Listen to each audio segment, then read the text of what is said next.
ধরুন একদিন সকালে ঘুম থেকে উঠেই জানতে পারলেন আপনার পাশের ফ্ল্যাটে এক চাঞ্চল্যকর হত্যাকাণ্ড ঘটেছে।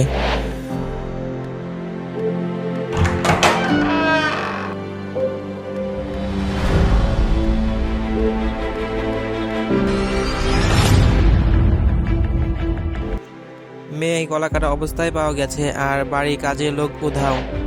কি ভাবছেন, সিনেমার গল্প? না, এটা বাস্তব ঘটনা। 2008 সালে নয়ডার আরুষি তলোয়ার হত্যা মামলা, যেটা পুরো ভারতের মাথা ঘুরিয়ে দিয়েছিল। আচ্ছা, এই গল্প শোনার আগে একটা মজার তথ্য দেই। অধিকাংশ মানুষ মনে করে এই মামলার অপরাধী ধরা পড়েছে, কিন্তু ধরা পড়েছে তো? এই ভিডিওটা দেখুন আর শেষে নিজেই ঠিক করুন। আর যদি এরকম রহস্যজনক ও শিক্ষণীয় কেস স্টাডি পছন্দ হয়, তাহলে সাবস্ক্রাইব করতে ভুলবেন না, কারণ এমন কন্টেন্ট আমরা নিয়ে আসি আপনাদের জন্য।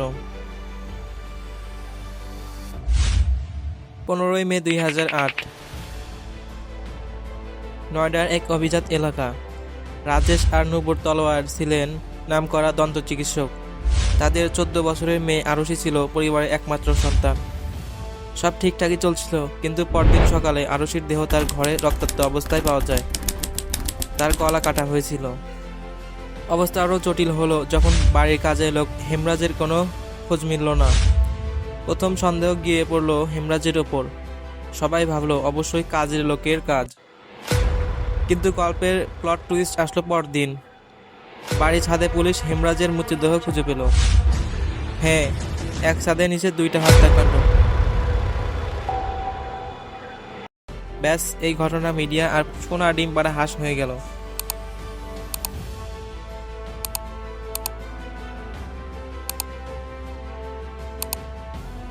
পুলিশ তো সিআইডি ভেবে মাঠে নামলো, কিন্তু গাফিলতির চূড়ান্ত উদাহরণ দিয়ে তারা পুরো বাড়িটা মিডিয়ার জন্য উন্মুক্ত করে দিল।